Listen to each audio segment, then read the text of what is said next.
Hello everyone. तो आज हम कर रहे हैं चैप्टर नंबर 7 हिस्ट्री का। तो ये जो चैप्टर है ना वो थोड़ा कल्चरल बेस्ड है। हाँ, यही होते हैं रिलीजन्स। अब आपने प्रीवियस चैप्टर्स में पढ़ा ही होगा कि यूरोप में सामंतवाद था। और अगर आपने अभी भी नहीं पता और पढ़ा ही नहीं तो भाई कुछ नहीं हो सकता। और मैं जानती हूँ कि आपके टर्म 1 में कैसे मार्क्स आए होंगे। और अगर आपके तब भी 30 से ऊपर मार्क्स आए हैं ना बिना पढ़े और आपको ये नहीं पता तो भाई चीटिंग चीटिंग चीटिंग करता है तू। तो सामंतवाद ना एक तरह का एक डिस्ट्रीब्यूशन है, ठीक है। जो टॉपर होते हैं उन्हें पादरी कहते हैं, फिर जो आते हैं वो अभिजात वर्ग जो, और लास्ट में किसान लोग। तो सामंतवाद खत्म होने के बाद यूरोप की हालत कुछ ऐसी थी। अब यूरोप में 14th टू 17th सेंचुरी में संस्कृतियों का डेवलपमेंट हुआ।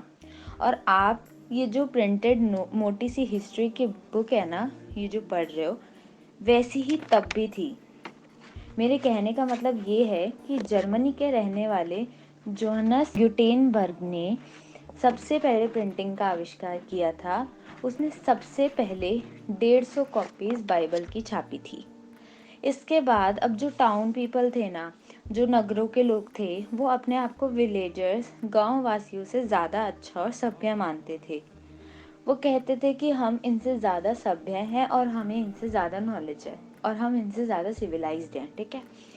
तो बहुत से टाउन्स थे जैसे Italy, Venice and Florence development के साथ बन रहे थे और ये आर्ट एंड एजुकेशन में बहुत ही एडवांस थे।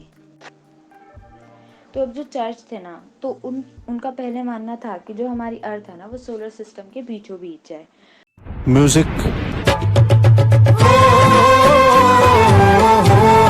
चला कि जो अर्थ है वो बीचों बीच नहीं है और यहीं से लोगों की जो सोच है, मानसिकता है, उसका बदलाव हुआ है, ठीक है। वैसे आपने इस पेंटिंग को तो देखा ही होगा। जी हाँ, मोनालिसा।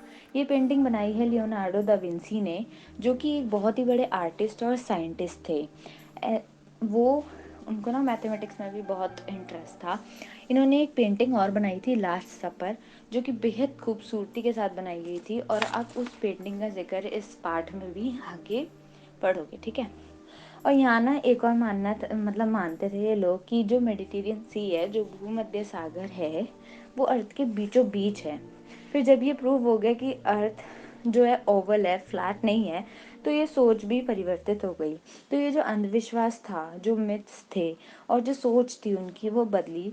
और अब ये सब पढ़ के मुझे ये जानने की उत्सुकता हो रही है कि जब चांद एक सैटेलाइट है और ये खोज की जा चुकी है, तो फिर अभी भी ये मम्मी लोग इसे देवता ही क्यों मानते हैं।